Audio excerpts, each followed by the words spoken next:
For the last several episodes of Esker On Air, we've been exploring the modern office of the CFO from every angle, not just what it is, but how it works. We heard from leaders redefining the CFO function. We learned how AP and AR teams support strategic decision making. We talked through the role of customer service and order to cash. And we explored how procurement ties into financial resilience. Each episode pulled on a different thread of the same story. Finance today is no longer a collection of back office departments. It's an interconnected ecosystem that shapes how the business operates. So to close out this Office of the CFO series, we're doing something a little different. We're pulling together everything, and we're looking forward. Today's episode is all about giving you a roadmap, a practical high-level guide for how CFOs and finance leaders can take the next step in their modernization journey. Because once you understand the role and the players, the next question naturally becomes, where do we go from here? And how do we build an infrastructure that lasts? I'm Scott Leahy, and this is Esker On Air. So let's wrap up this series the right way with a clear path forward for the office of the CFO. And we're going to have a few steps here. Step one, fix the core. Every transformation needs a starting point. And for the office of the CFO, the starting point is almost always going to be the same. Fix what's tripping your team up the most. Throughout this series, one pattern kept coming up, whether it was AP sorting thousands of emailed invoices, AR navigating portals and mismatched remittances, or customer service drowning in inboxes. Every department had a core bottleneck holding them back. So your first step in building a future-ready office of the CFO is kind of simple. Talk to your teams. Find the pain point that has the biggest ripple effect. Start there. This isn't glamorous, it's not predictive, but it is foundational. Fix the core stabilizes the structure. And once this foundation is strong, everything else becomes possible.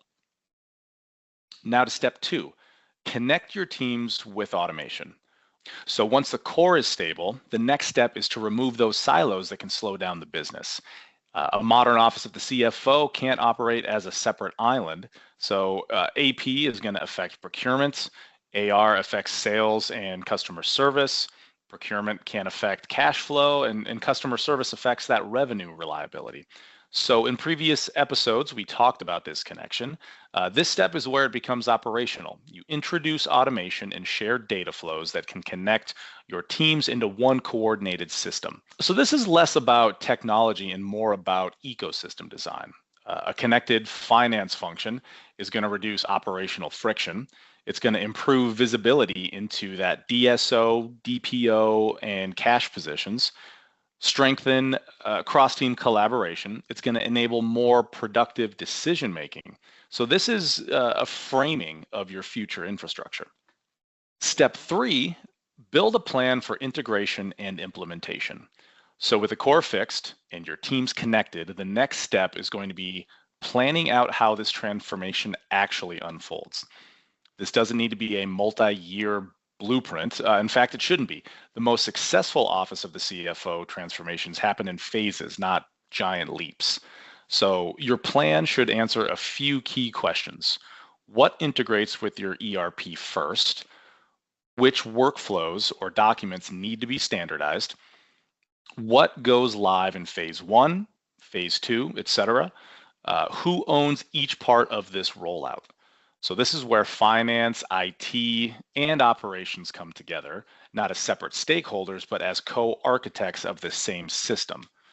When everybody knows the plan, adoption gets easier, success becomes more predictable, and the office of the CFO moves with intention and not reaction. Step four, so you're going to want to build a plan to measure success. One theme that has come up again and again this season is visibility. Visibility into cash, visibility into processes, visibility into workload, and visibility into risk. So it's only fitting that visibility is also a defining part of your roadmap. As you modernize the office of the CFO, you need to define what success looks like, not with vague outcomes, but measurable, meaningful metrics. So let's think about reduced manual touches, faster approval cycles, shorter close processes, lower DSO, more accurate forecasting, better supplier and customer experiences.